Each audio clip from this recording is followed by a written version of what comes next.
Hi, I'm Dr. Janai Grigg, Professor of Sociology. I'm Dr. Dan Bramer, Associate Professor of Philosophy and Religious Studies. In this video, we're going to be talking about the mission core values and how they relate themselves both to the university motto and to its larger mission. You can think of this like a hierarchy, with the motto at the top, Tenure Votus, I am bound by my responsibilities. And that gets fleshed out in the mission statement, which tells us bound by our responsibilities to God, self, and society. This gets further fleshed out in the core values. Now, the core values themselves are not understood to be something fundamentally alien or different to the mission statement or the motto. Rather, they're an ethos. They're a framework for thinking about how to live out the mission as expressed in the motto. So what are the core values? Well, the university has 6 mission core values, and I'm wondering, Janai, if you could name the 6. Family, respect, integrity, service and responsibility, learning, and vision. Very good, very good. Let's talk about them, shall we? Sure. So let's start with family. What is family? We all know family, we all have family, but what does it mean in terms of being a value? Within sociology, we use several definitions related to family. We talk about family as an institution, right, responsible for the bearing and raising of children. We talk about family unit as being those related to us by blood, marriage, or adoption. And we talk about the family of affinity. This last definition establishes that family doesn't have to be related to you by blood or adoption. These are the people that you choose to make part of your family. They could be your family at church, or your family amongst friends, or your institutional or university family. Family can be a community where people are bound together by a common purpose, a common thread, a common motive, a common cause. That is how Holy Family University understands itself to be, that regardless of where you personally are coming from, we have people from all walks of life, all races, religions, creeds, ethnicities, you name it. But when you come here, you are part of this family, and it's understood. We may have wildly different beliefs. We have wildly different assumptions about the world, perspectives, attitudes, ideologies, philosophies, disciplines, right? But we are in this thing together, and we understand ourselves to be a family, so that when you come to this university, wherever it is that you come from, you are now part of a family here. And that is part of the mission, to understand that you're not just a nameless face, you're not a number, you're not just even some student at a university. This is actually your family. We are your family, and that is not just a thing that we say, it's an attitude. It is literally an ethos that we have that binds us all together. So that in having a university family, you have a built-in support system to help you live out your responsibilities to God, self, and society.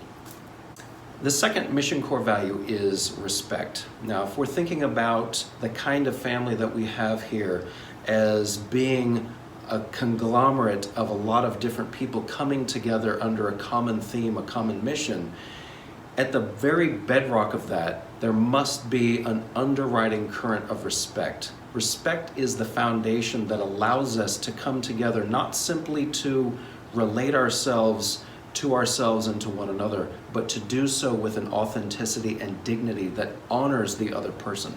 Yeah, we do it in the classroom. So I need my students to respect me as a person, my time, my knowledge. And in exchange, I need to respect them as people with knowledge and experience. That's the give and take. That's the exchange. It doesn't work if we don't have mutual respect. Indeed.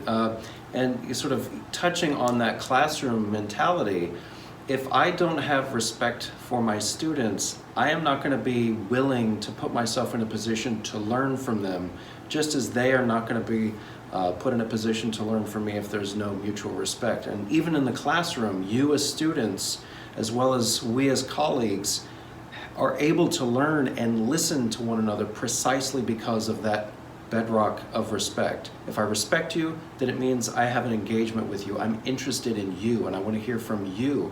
And that doesn't just extend to the classroom. It goes beyond what we do in a purely academic sense, and it has ramifications for campus life. It has ramifications for what we do in the outside world. Remember, these mission core values don't just exist here. The understanding is that you are being trained, you are being shaped, you are being groomed, you are being matured, not just to be a student here or a student elsewhere, but to be the most authentic person that you can be. So the third mission core value is integrity. One definition of integrity is a firm adherence to a specifically moral or artistic value. The key phrase here, I think, is firm adherence. This idea that I need to live my life with consistency, that what I say I'm going to do and what I actually do are in alignment. If I say I'm going to be someplace at a certain time, or I make an appointment with a professor, or I set myself up for an internship, that I actually go through with all of those activities, that I do what I say I'm going to do, and that I am the person that I represent I am. Another definition of integrity gives us the sense of a ship at sea. If you think about something that is watertight, there's a structural integrity to the hull that prevents water from coming in and conversely prevents air on the inside from getting out. Two things that we don't want to have.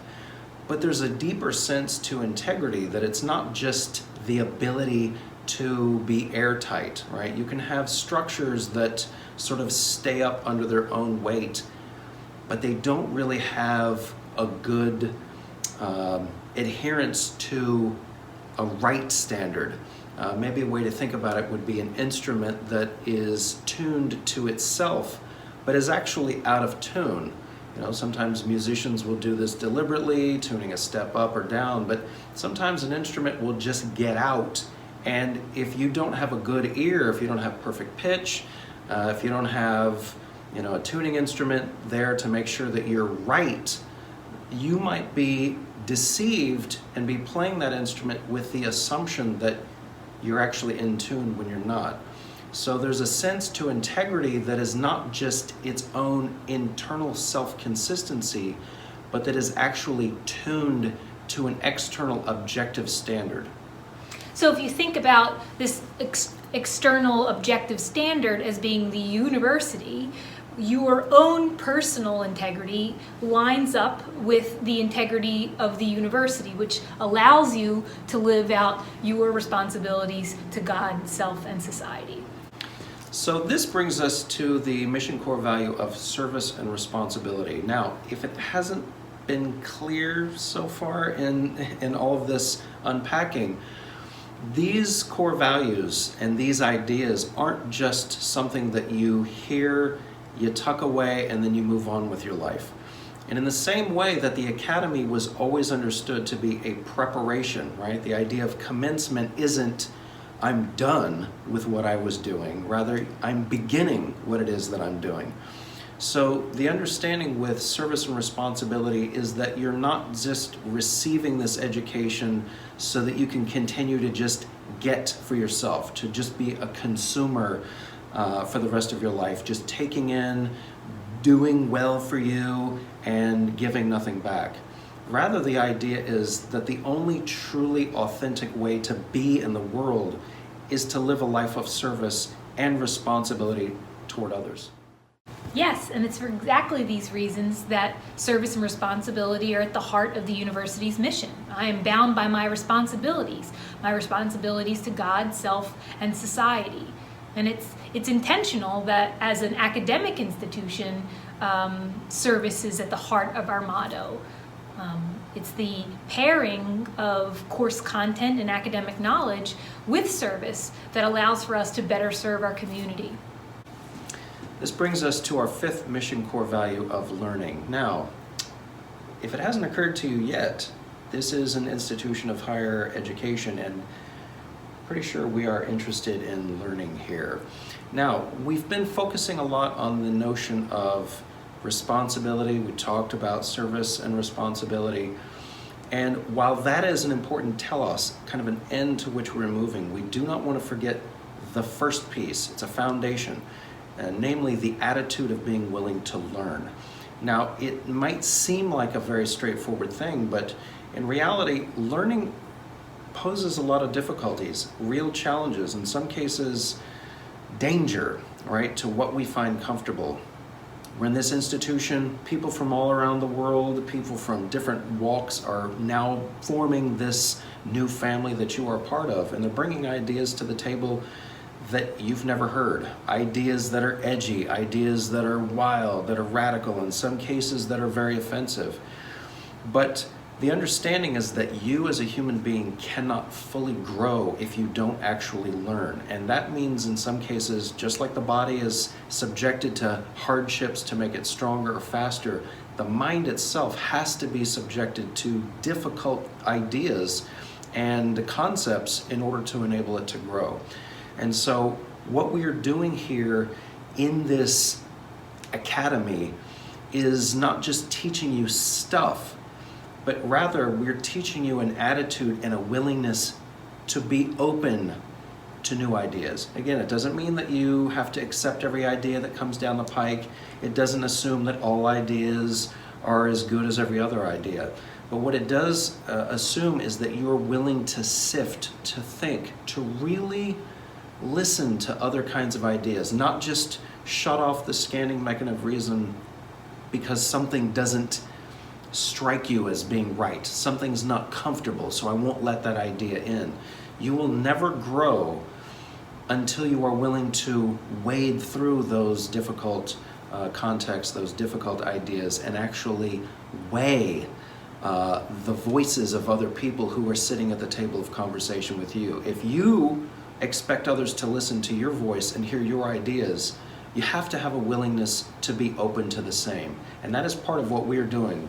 Janai and I are both still students. We're faculty, but we continue learning, and that is part of what I think enables us better to be educators. Yeah, and Dan and I don't always agree. Coming from a philosophical perspective and a sociological perspective, quite often we look at the same situation from different angles. And if I only talk to sociologists, I would have a very narrow view of the world. And if Dan only talked to philosophers, boring. And it's what we find in our friendship is that when we have a dialogue about something, we talk about it from different angles, and both of our perspectives open, they expand. That's the beauty of academic discourse. That's the beauty of having dialogue with your classmates who might not be the same major as you or have the same political or sociological bend as them. And indeed, chances are, if you make yourself willing to hear those voices, you might find yourself actually changing your ideas. You know, one of the most ancient of the Greek ideas is, you know, no idea worth having should remain unexamined, right? The unexamined life, as Socrates said, isn't worth living. Well, that's not just thinking about your body, it's not just thinking about your job, it's actually thinking about the ideas that shape and inform you. Maybe somebody else has an idea that is worth listening to. You have ideas that are worth listening to, and it's part of that attitude of humility and openness that enables you to really learn and get the most out of your education. Now we've come to the last of our mission core values, vision. And the vision is the most forward-looking of our core values. No pun intended. You're so silly. It's the direction that we point ourselves in as we plan for the future. It's our intentional, hopeful, long-term plan. But most importantly, having a vision means having a sense of purpose, a view of the big picture, a force that drives us forward. It's instead of simply focusing on small, short-term tasks, we strategize and complete those tasks with a view towards our future selves. And it's also important to bear in mind that vision isn't just forward-looking.